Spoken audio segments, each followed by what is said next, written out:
এক ক্ষুধার্ত আয়েশা আল্লাহর হাবিবকে বলেন, ওগো সরকার, আমাকে কিছু খাবার দেন, আমি অনাহারে আছি। এমন সময় প্রার্থনা করছেন, আল্লাহর নবীর কাছেও কোনো খাবার দাবার নাই। সরকারে দো আলম নবী মজলিসে বসে ছিলেন। উপস্থিত সাহাবীদেরকে বলে, সাহাবীরা রে, তোমরা কি কেউ আসো তোমাদের এই ভাইকে মেহমানদারি করাবে? যদি কেউ তাকে মেহমানদারি করাও, তাহলে আহকামুল হাকিমিন তোমাদের খাদ্যের মধ্যে বরকত দান করবেন।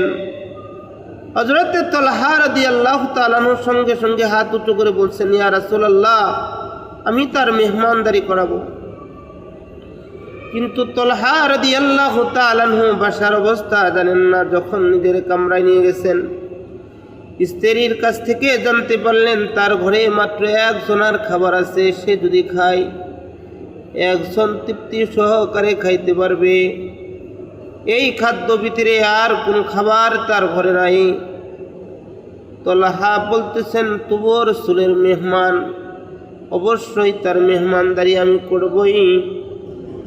স্ত্রীকে বললেন, তাকে খাবার উপস্থিত করার পরে এমন আচরণ করবে যাতে মেহমান বুঝতে পারে আমরাও খানা খাইতেছি।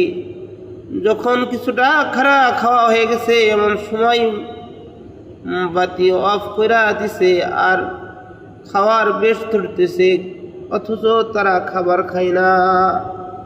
আহকামুল হাকিমিন তালহার এই আচরণ দেখা আহকামুল হাকিমিন খুশি হয়ে গেছে যে সাহাবীরা নিজে অনাহারে থাকে কিন্তু তার ভাইয়ের মেহমানদারি করতে ভালোবাসে। আল্লাহর হাবিবের কাছে আয়াত নাজিল করে দিয়েছেন। আল্লাহ রাব্বুল আলামিন হযরতে তালহার প্রতি খুশি হয়ে গেছে।